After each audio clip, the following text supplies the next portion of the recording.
Historia de la psicología. 17. Tercera parte. La Edad Moderna. 15. El dualismo cartesiano. 1. La revolución metodológica. La obra de René Descartes, verdadera suma de la mentalidad nueva, constituye un punto de referencia incomparable por cuanto introduce el problema del psiquismo en el meollo mismo de las preocupaciones. Si Hegel, en su Historia de la Filosofía, pudo escribir que el autor del Discurso del Método, 1636, fue el verdadero iniciador de la filosofía moderna, es verdad que su papel no fue menos considerable en los demás dominios de la vida cultural, y que la psicología, sobre todo, recibió del cartesianismo, aunque a menudo fuese por reacción, un impulso extraordinario. Es sabido que manifiesta la exigencia de un nuevo racionalismo fundado en la captación directa del sujeto pensante por él mismo, un racionalismo cuya inspiración es muy propia de su tiempo, por cuanto la actividad es preferida a la contemplación, y por cuanto Descartes, al igual que Bacon, pretende fomentar una filosofía susceptible de hacernos así como dueños y poseedores de la naturaleza. Hay en Descartes muy marcadamente el doble aspecto del metafísico y del hombre vuelto hacia las ciencias de observación, que se felicita por haber abierto el camino a investigaciones positivas capaces de modificar la situación terrestre del hombre. ¿No espera acaso la invención de una infinidad de artificios que nos harán gozar sin ningún esfuerzo de los frutos de la tierra y de todas las comodidades que hay en ella? ¿Y no espera encontrar algún medio que haga comúnmente a los hombres más sabios y más hábiles, además de aquellos medios por los cuales podríamos librarnos de una infinidad de enfermedades, tanto del cuerpo como del espíritu, y hasta quizá del debilitamiento de la vejez? Discurso, sexta parte. Sin duda, al igual que Aristóteles, cuya enseñanza había combatido y quien también había observado mucho, Descartes se precipitó a sistematizar las investigaciones de su tiempo, que conocía y a las cuales aportó su contribución. Pero el rigor mismo de su pensamiento, al dotar a los problemas de articulaciones precisas, aunque fuesen artificiales, fue saludable para el progreso de la nueva toma de conciencia. Casi no es necesario recordar la novedad de la perspectiva abierta por el método cartesiano, mientras que la tradición admitía como evidente la existencia del cuerpo humano y del mundo para inferir la del alma y de Dios. Descartes quiere establecer que se puede dudar del cuerpo y del mundo, pero no del pensamiento, evidencia primera e irrefragable. Una vez desacreditados los conocimientos sensibles por los argumentos del escepticismo, permanecen inquebrantables algunas realidades. Por una parte, la figura, la magnitud y el número de las cosas extensas, pues aún suponiendo que estas cosas no existan, 2 y 3 sumarán siempre 5, y el cuadrado nunca tendrá más de 4 lados. Por otra parte, del lado del sujeto, la evidencia irrecusable del cogito, de tal manera que ninguna potencia puede impedir que yo exista, puesto que pienso. De manera que, habiéndolo reflexionado bien y habiendo examinado cuidadosamente todo, hay que convenir, por último, y tener por constante que la proposición siguiente, soy yo existo, es necesariamente verdadera, mientras la estoy pronunciando o concibiendo en mi espíritu. 2. El dogmatismo de las dos sustancias. De esta manera, el cartesianismo saca a una luz cruda el dualismo del espíritu y de la materia, y la dualidad del hombre en cuanto es cuerpo y espíritu, de los cuales solo el primero está sometido a la necesidad y a la destrucción. La interpretación mecanicista de la acción del cuerpo en Descartes se desprende lógicamente de su concepción de los procesos naturales, tan racionales como totalidad y en todas sus partes, como las verdades matemáticas. Innumerables comentarios y controversias han sido suscitados por la cuestión de saber cómo es que estas dos sustancias heterogéneas el pensamiento y la extensión podían unirse para formar juntas al hombre concreto, y esto ya en vida de Descartes. Y su manera de refutar las objeciones da testimonio de su dogmatismo metafísico, fundado sobre las ideas claras y distintas, investidas de un valor ontológico. En sus principios de filosofía, en los que expone las leyes del choque, Descartes afirma que la evidencia misma debe inclinarse ante la garantía de la evidencia racional. Y las demostraciones de todo esto son tan ciertas que aún si la experiencia pareciese hacernos ver lo contrario, estaríamos no obstante obligados a dar más fe a nuestra razón que a nuestros sentidos. No sin razón, G.B. Vico reprochará al cartesianismo en esta forma que no agota la riqueza mental de su autor el no haber liberado al espíritu del racionalismo deductivo, heredado de Aristóteles, más que para someterlo al método geométrico. Este nuevo dogmatismo permite frecuentemente a Descartes rechazar con altivez, como si se tratara de prejuicios y de lugares comunes, las objeciones fundadas sobre la experiencia y sobre ese buen sentido, que, sin embargo, le parecía ser la cosa mejor repartida del mundo. De tal modo, en las segundas objeciones recogidas por el R.P. Mersenne, de boca de diversos teólogos y filósofos contra las meditaciones, se le pregunta a Descartes especialmente: ¿cómo demostráis que un cuerpo no puede pensar o que los movimientos corporales no son el pensamiento mismo? ¿Y por qué todo el sistema de nuestro cuerpo, que creéis haber rechazado, o algunas partes del mismo, por ejemplo, las del cerebro, no podría concurrir a formar esa suerte de movimientos a los que llamamos pensamientos? Decís que soy una cosa que pienso, pero ¿cómo sabéis que no sois también un movimiento corporal o un cuerpo movido? Y a esto responde invocando el nuevo dogma de las ideas claras y distintas. Puesto que el cuerpo y el espíritu son realmente distintos, ningún cuerpo es espíritu, por tanto, ningún cuerpo puede pensar. E invita a sus contradictores a observar que la opinión que tiene de que las partes del cerebro concurren con el espíritu a formar nuestros pensamientos no está fundada en ninguna razón positiva, sino solamente en que no han experimentado jamás haber sido sin cuerpo. Respuestas a las segundas objeciones.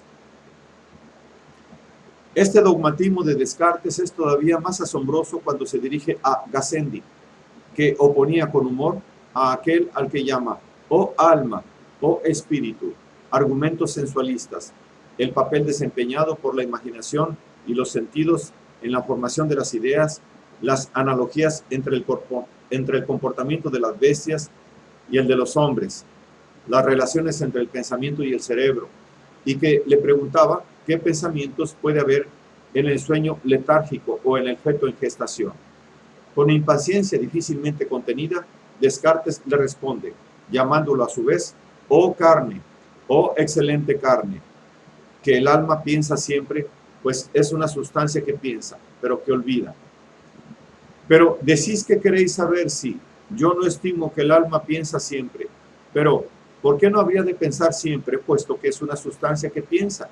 ¿Y qué tiene de asombroso que no nos acordemos de los pensamientos que tuvimos en el vientre de nuestras madres o durante una letargia, etcétera? Puesto que no nos acordamos siquiera de varios pensamientos que de sobra sabemos que tuvimos siendo adultos, estando sanos y despiertos. Y la razón de esto es que para acordarse de los pensamientos que el espíritu concibió una vez mientras estuvo unido al cuerpo, es necesario que queden algunos vestigios impresos en el cerebro y que el espíritu, volviéndose hacia él y aplicando a ello su pensamiento, llega a acordarle. Ahora bien, ¿qué hay de maravilloso en que el cerebro de un niño o de un letárgico no sea adecuado para recibir tales impresiones? Respuestas a las quintas objeciones. Esta respuesta a Gassendi va precedida de una interesante observación acerca de la noción de alma, en la que Descartes señala que el mismo término sirve abusivamente para designar las funciones animales y las operaciones específicas del espíritu humano. Pero yo, habiéndome dado cuenta de que el principio por el cual somos nutridos es realmente distinguido de aquel por el cual pensamos, he dicho que el nombre de alma, cuando designa indiferentemente al uno o al otro, es equívoco, y que para tomarlo precisamente por este acto primero o esa forma principal del hombre, debe ser entendido solamente de ese principio por el cual pensamos. Así también, las más de las veces, lo he designado con el nombre de espíritu, para guardarme de este equívoco y esta ambigüedad, pues yo no considero al espíritu como una parte del alma, sino a esa alma por entero que piensa. De la respuesta a Gassendi se desprende que todo el hombre no está en conciencia clara que se ejerce a partir del cogito, y que el ser humano tiene la facultad de pensar desde su procreación. Pero, ¿de qué clase de pensamiento puede tratarse entonces? Descartes habla de vestigios impresos en el cerebro, es decir, de la memoria como de un fenómeno que pone en juego al alma y al cuerpo. Por lo demás, veremos que todo lo que hoy llamamos afectividad se sitúa en él al nivel de los pensamientos que dependen en gran parte del cuerpo, y que Descartes le atribuye procesos que interesan a las dos sustancias.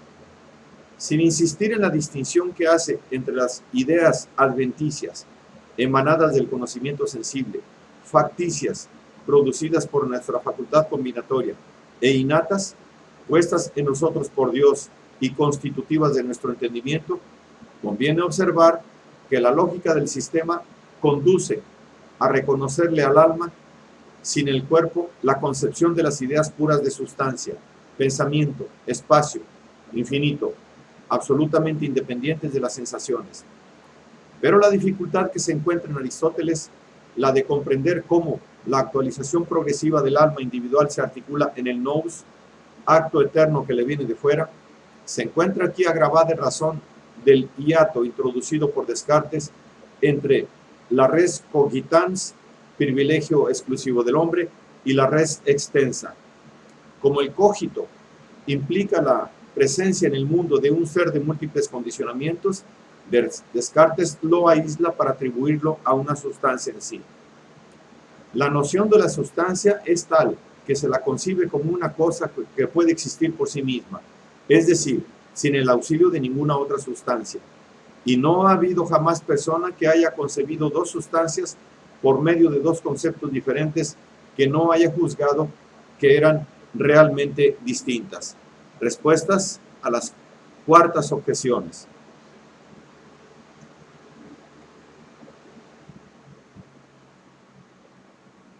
Y para concluir toda dependencia del espíritu con respecto al cuerpo, porque la facultad de pensar está adormecida en los niños, y porque en los locos se encuentra, no en verdad extinguida, sino trastornada. No hay que pensar que esté de tal manera apegada a los órganos corporales que no pueda sin ser ellos, pues de que vemos que a menudo es impedida por estos órganos, no se sigue de ninguna manera que sea producida por ellos, y no es posible dar ninguna razón, por ligera que pueda ser. Respuesta a las cuartas objeciones. Esta distinción radical que establece Descartes entre las dos sustancias no le impide afirmar en estas mismas respuestas su unión sustancial. Pues, aún en esta sexta meditación, en la que he hablado de la distinción del espíritu y del cuerpo, he mostrado también que éste está sustancialmente unido a él. Hay que renunciar a formarse una idea clara de estas dos sustancias distintas y sustancialmente unidas. Doble afirmación que prueba solamente que Descartes tiene que contar con la experiencia del hombre concretamente considerado, experiencia que envuelve, a la vez que al pensamiento, la sensibilidad, la imaginación y la memoria. 3. El espíritu y el cuerpo. Es aquí donde aparece el otro aspecto de Descartes, el del hombre ardientemente vuelto hacia la experiencia y las ciencias de observación. Y esto no solamente por razón de las objeciones que se le hicieron, sino también porque el método que proclama tiene como meta favorecer el desarrollo de las investigaciones particulares. Es sabido que el genio matemático se amalgamó en él a un profundo conocimiento de la medicina, de la psicología, de la química, de la anatomía, conocimiento práctico igualmente, puesto que él mismo hizo disecciones. En pocas palabras, que no ignoraba nada de lo que se podía saber en su época del organismo humano y de su funcionamiento. Dados sus postulados metafísicos, estudia a los seres vivos en una perspectiva físico-química para establecer que todos los fenómenos que se descubren, aparte del alma propia del hombre, son de orden físico. Observó muy bien las reacciones del organismo en las que la voluntad no participa de ninguna manera. Cuando describe, por ejemplo, el retroceso de un miembro excitado por el acercamiento al fuego, tratado del hombre. El esquema que trazó del acto reflejo sigue siendo a grosso modo válido, y sus investigaciones acerca de los mecanismos fisiológicos por el esfuerzo de reducir el organismo a un puro mecanismo de que dan testimonio, lo convierten en el precursor de todas las escuelas organicistas. Es innegable que los trabajos de Pavlov, por ejemplo, han demostrado que se pueden someter efectivamente a una investigación científica fenómenos que durante largo tiempo se creyó estaban reservados a la psicología introspectiva. Pero el espíritu dogmático, cuando prevalece en Descartes, lo incita a conclusiones imperativas muy precipitadas, fundadas en observaciones de las que saca consecuencias lógicas, pero erróneas. Tal es el caso de su explicación de los fenómenos nerviosos por los movimientos de los espíritus animales, en los nervios considerados como vasos, o cuando decide que el corazón es el más caliente de los órganos y que este foco de calor caliente y dilata la sangre que lo atraviesa. Así también, no hay que insistir demasiado en la teoría de los espíritus animales cuya acción y cuyo movimiento son parcialmente causados por la acción del alma sobre ellos, que influyen, a su vez, en las experiencias del alma por intermedio de la glándula pineal. Considerados como las partes más sutiles de la sangre, pasan a las cavidades del cerebro, desde las cuales, por algunos de sus poros, pueden descender a los músculos por los canales de los nervios. Aún en nosotros no es el espíritu o el alma lo que mueve inmediatamente a los miembros exteriores, sino que solamente puede determinar el curso de ese sutilísimo licor al que llamamos espíritu animal, el cual, fluyendo continuamente desde el corazón, por el cerebro, hasta los músculos, es la causa de todos los movimientos de nuestros miembros y a menudo puede causar varios diferentes, tan fácilmente los unos como los otros. Respuestas a las cuartas objeciones. Buen número de estos mecanismos, según Descartes, se producen sin que el alma intervenga.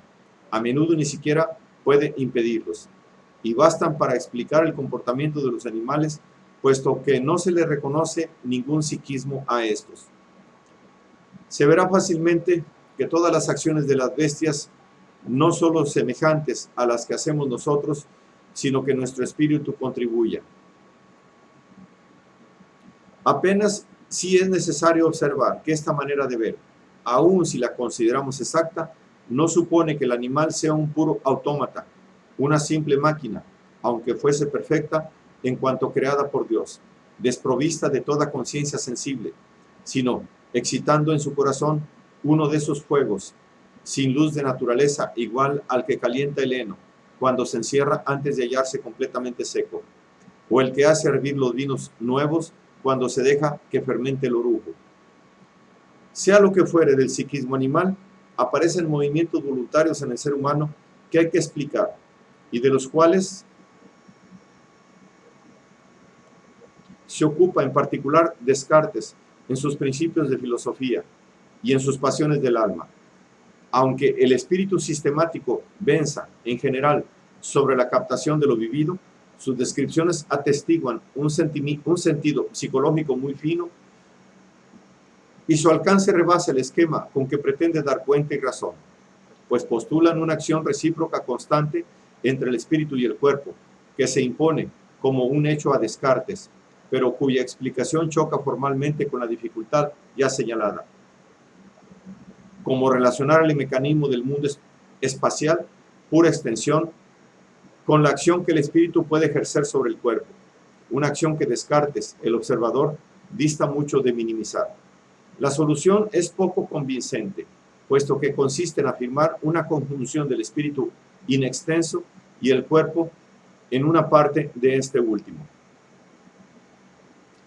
Me parece haber reconocido, evidentemente, que la parte del cuerpo en la cual el alma ejerce inmediatamente sus funciones no es de ninguna manera el corazón, ni tampoco el cerebro, sino solamente la más interior de sus partes, que es una glándula pequeñísima situada en medio de su sustancia y de tal manera suspendida por encima del conducto por el cual los espíritus de sus cavidades anteriores tienen comunicación con los de la posterior, que los menores movimientos que son en ella pueden mucho para cambiar el curso de estos espíritus y recíprocamente que los menores cambios que sobrevienen en el curso de los espíritus pueden mucho para cambiar los movimientos de esta glándula. Las pasiones del alma, artículo 31. 4. Las imágenes y la percepción. Para fundar el conocimiento, los principios mismos de su doctrina, apoyados en todos los ejemplos de ilusiones de los sentidos que invoca con admirable perspicacia, le prohíben todo recurso a esa evidencia sensible que los epicúreos consideraban como la fides prima. Entonces, ¿cómo explicar la experiencia sensible? Conviene observar a este respecto que con el nombre de percepción, Descartes designa cosas muy diferentes. Distingue entre percepciones cuya causa es el alma y que se refieren a nuestra actividad voluntaria o imaginaria. Percibimos que queremos, que nos imaginamos un palacio encantado, una quimera, etc. Y aquellas que tienen al cuerpo por causa, debidas a la agitación de los espíritus animales y con las cuales se relacionan los sueños y las alucinaciones. Después tenemos las percepciones que llegan al alma por intermedio de los nervios, unas que se refieren a los objetos exteriores que impresionan a nuestros sentidos y otras a nuestro propio cuerpo, la sensación de hambre, de sed, etc. Y, por último, las percepciones que relaciona con el alma, la alegría, la cólera, etc., y que son verdaderas pasiones. Hay que detenerse un instante en las percepciones que hacen referencia a objetos exteriores que, al excitar algunos movimientos en los órganos de los sentidos exteriores, los excitan también por intermedio de los nervios en el cerebro, los cuales hacen que el alma lo sienta. Descartes pretende demostrar que se pueden explicar todos los fenómenos naturales sin admitir las cualidades reales de la materia, cuya realidad, como es sabido, es reducida por Descartes a la extensión y al movimiento. Para él, se trata de demostrar que las sensaciones son el resultado de sacudidas de intensidad variable. Así, cuando vemos la luz de una llama y cuando oímos el sonido de una campana, este sonido y esta luz son dos acciones diversas que, solamente porque excitan dos movimientos diversos en algunos de nuestros nervios y por su intermedio en el cerebro, dan al alma dos sentimientos diferentes, los cuales referimos de tal manera a los sujetos que suponemos que son sus causas, que creemos ver la llama misma y oír la campana, y no que sentimos solamente los movimientos que vienen de ellas. Las pasiones del alma, artículo 23. Y rechaza con desdén la hipótesis antigua de una transferencia a los órganos sensoriales de imágenes emanadas de los objetos y semejantes a estos últimos. En definitiva, los objetos no son para él más que simples signos de las realidades exteriores que corresponden a movimientos que el alma percibe. Descartes insiste en la desemejanza entre las ideas que el alma percibe y los movimientos que las causan. Prueba de ellos, observa, es que la palabra evoca inmediatamente el sentido, aunque no prestemos atención a los sonidos articulados, y que conservamos el sentido de un discurso sin retener el recuerdo de las palabras. Es imposible considerar de manera profunda todo lo que en él se puede encontrar en lo concerniente al mecanismo de la percepción, especialmente en la dióptica y en el mundo, que guarda relación con una física, hoy en día caduca, que identifica a la materia con el espacio y a las leyes de la física con las de la geometría. Cuando se pregunta, por ejemplo,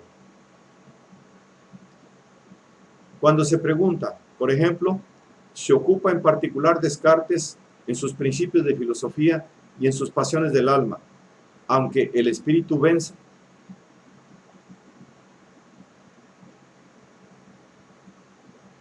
Cuando se pregunta, por ejemplo, por el fenómeno de la visión en relación con el de la luz, cuyo estudio había sido preconizado por el canciller Bacon, pretende establecer que la luz se propaga instantáneamente, que el tiempo no desempeña ningún papel en esto y que la idea que tenemos surge cada vez que incide en nuestro ojo la acción que la significa. Pero esto no disminuye nada el inmenso mérito que tuvo en señalar, con tanto vigor como sagacidad, la importancia esencial del juicio en las percepciones al observar que, muy a menudo, se cree ver lo que en realidad uno juzga que es.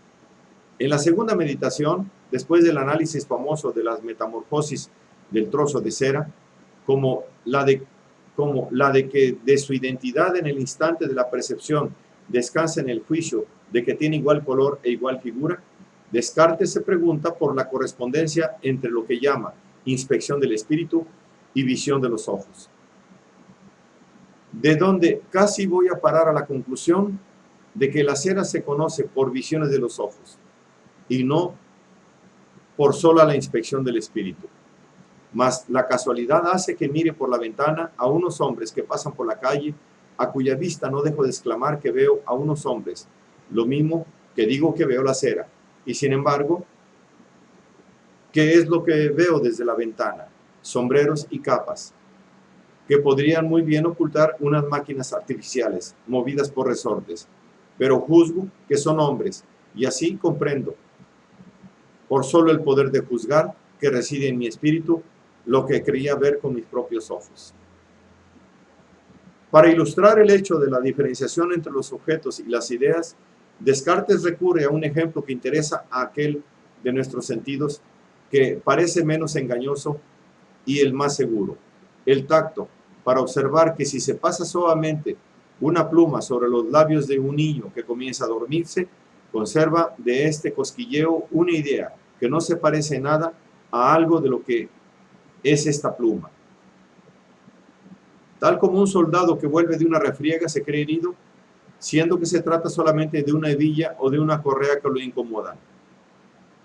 Se puede también probar muy fácilmente que nuestra alma es de tal naturaleza que los simples movimientos que se producen en el cuerpo son suficientes para hacerle tener toda suerte de pensamientos, sin que haya necesidad de que exista en ellos algo que se parezca a lo que le hacen concebir, y particularmente que pueda excitar en él esos pensamientos confusos que se llaman sentimientos. Principios 4, cuarta parte, 197. Quedaría por examinar cómo se puede entender el papel de la imaginación según Descartes, que la considera capacidad del espíritu para forjar y utilizar imágenes, es decir, elementos en relación con la sensibilidad. Pero tal empresa, dado el carácter de la información que con ella se relaciona, difusa en su obra y que además plantea serios problemas de concordancia, no puede entrar en el marco de nuestro estudio.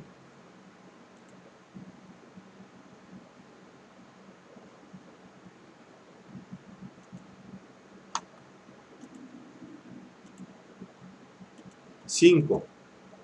La psicología concreta de Descartes. He observado ya que la riqueza del pensamiento de Descartes rebasa el esquema de su metafísica dogmática. El nuevo racionalismo que afirma como lógico impenitente encuentra en él múltiples correctivos y atenuaciones. Es así como podríamos sentir la tentación de creer, sobre la base del sistema, que reduce la actividad espiritual del hombre a su vida intelectual. Ahora bien, en un determinado momento de su vida, en una carta a Chanut de 6 de junio de 1647, y que Malebranche recuerda en sus Recherches de la Vérité, le vemos reconocer la existencia y aún el papel que desempeña lo que hoy llamamos el inconsciente psíquico. Cuando fui niño, amé a una niña de mi edad que era un poco visca, en virtud de lo cual la impresión que le hacía por mi vista en mi cerebro, cuando miraba sus ojos extraviados, se unía de tal modo a la que se hacía también para conmover en mí la pasión del amor, que largo tiempo después, al ver a personas viscas, me sentía más inclinado a amarlas que amar a otras, simplemente porque tenían este defecto, y yo no sabía, no obstante, que fuese por eso. Por el contrario, desde que he reflexionado y he reconocido que era un defecto, ya no me he vuelto a conmover. El yo no sabía, no obstante, que fuese por eso, atestigua la admisión por parte de Descartes de factores inconscientes en el comportamiento y que tenemos ahí, para decirlo en lenguaje psicoanalítico, el reconocimiento de un complejo infantil superado por una toma de conciencia. Se pueden encontrar otros ejemplos en Descartes. No es menos curioso observar que él tuvo igualmente la presencia muy clara del mecanismo de los reflejos condicionados, cuyo descubrimiento constituirá un importante capítulo de la psicología científica. Prueba de ello es este pasaje de una carta que escribe el 18 de marzo de 1630 a Mersenne.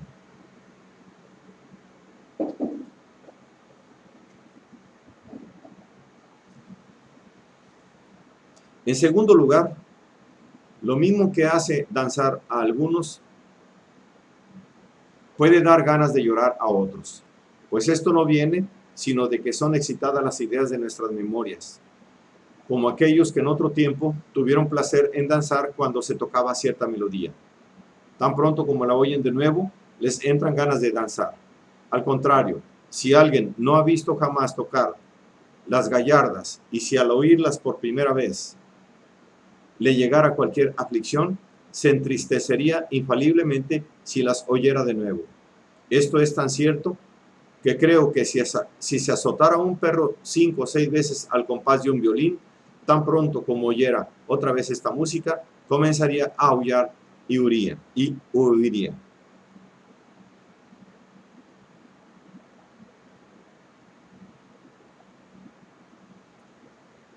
De una manera general, si hacemos abstracción del dogmatismo que funda teóricamente la unión del alma y el cuerpo por intermedio de la glándula pineal, la psicología de Descartes, en particular en las pasiones del alma, constituye una admirable antropología concreta, un verdadero tratado de psicofisiología cuya influencia ha sido considerable y merece un examen a fondo. Pues es casi imposible resumir esta obra, en la que Descartes presenta, primero, una suerte de fisiología de las pasiones bajo la dependencia de los movimientos por los cuales el organismo humano crece y se conserva. Después, una psicología de las pasiones del alma. Por último, una teoría del libre arbitrio y de su papel como moderador y regulador de las pasiones, y en que el conjunto está orientado a la finalidad de una sabiduría que es pleno desarrollo racional de la personalidad humana. Distingue 6 pasiones fundamentales o primitivas: la admiración, en el sentido etimológico de asombro, de sorpresa, que excita la atención; el amor, hecho de atractivo; el odio, hecho de repulsión; el deseo, orientado hacia el porvenir; la alegría, proveniente de la satisfacción del deseo; la tristeza, proveniente de su no satisfacción; luego, las pasiones particulares que derivan. Tal psicología tiene como fundamento esa acción recíproca del alma y del cuerpo que constituye teóricamente un problema en Descartes. Pues si pretende que los músculos no están influidos directamente por el alma, sino por los espíritus animales, considerados como cuerpos materiales, se ve conducido también a admitir que los movimientos y la dirección de los espíritus animales están causados, por lo menos en parte, por la acción del alma sobre ellos, y que ellos ejercen a su vez un efecto directo sobre las experiencias del alma. Esa es precisamente esta acción recíproca lo que Descartes observa con penetración cuando describe, por ejemplo, los concomitantes fisiológicos de la pasión del amor. El latido del pulso es igual y mucho más grande y más fuerte que de costumbre. Se siente un suave calor en el pecho y la digestión de los alimentos se hace muy rápido en el estómago. O los del oído, el pulso desigual y más pequeño. Se siente una suerte de calor áspero y picante en el pecho. El estómago deja de cumplir su función y se siente inclinado a vomitar y a rechazar los alimentos que se han comido, o por lo menos a corromperlos y convertirlos en malos humores, o también los de la alegría y de la tristeza. Las pasiones del alma, parte 11, artículos 97 al 100. 6. La psicoterapia cartesiana. De manera general, la psicoterapia racional del tratado Pasiones del Alma, que debe mucho a la enseñanza de los estoicos, tiende a demostrar que el pensamiento y la voluntad pueden asegurar la liberación interior del hombre, cuya capacidad de formar juicios constituye el más alto signo de su libertad, y ejercerlo es para el hombre, según Descartes, un deber y al mismo tiempo una sabiduría.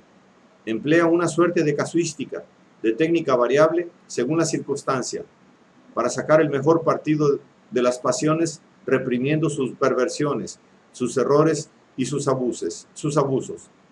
Quiere mostrar que esta capacidad puede ejercerse tanto para atenuar la causa de una pasión débil al distraer la atención, como el efecto de una pasión fuerte, por la represión del movimiento que provoca, o por la representación de las cosas que suscitan una pasión contraria.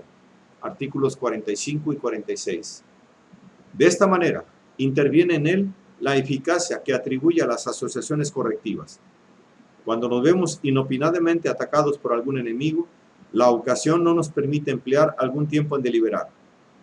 Pero lo que me parece que aquellos que están acostumbrados a reflexionar sobre sus acciones pueden hacer siempre es, cuando se sientan presa del miedo, tratar de desviar su pensamiento de la consideración del peligro, representándose las razones por las cuales hay mucha más seguridad y más honra en la resistencia que en la huida. Artículo 211.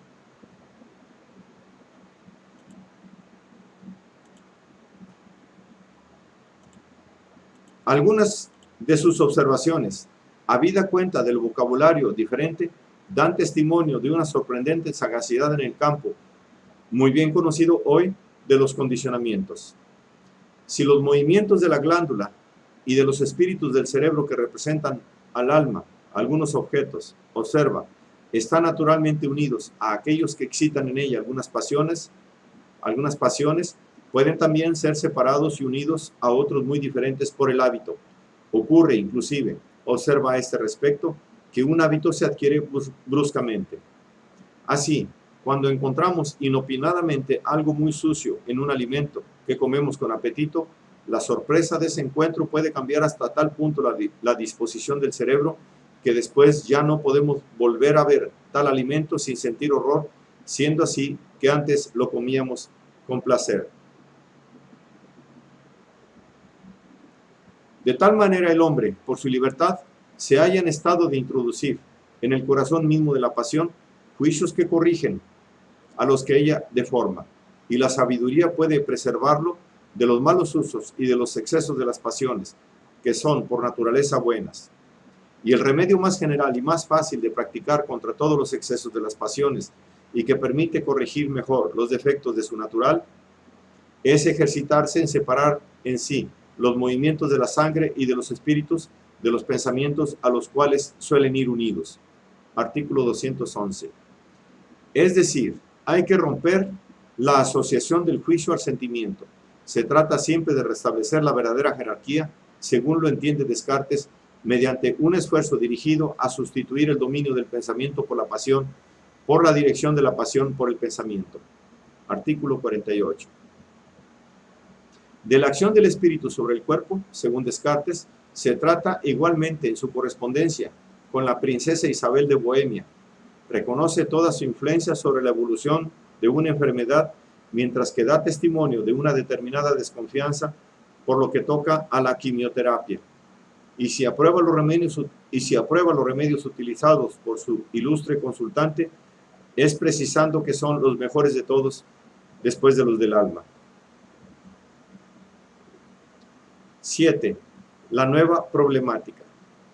En definitiva, es Dios el que funda teóricamente en Descartes estas acciones psicofisiológicas recíprocas, admitidas sin que se halle en situación de explicarlas verdaderamente.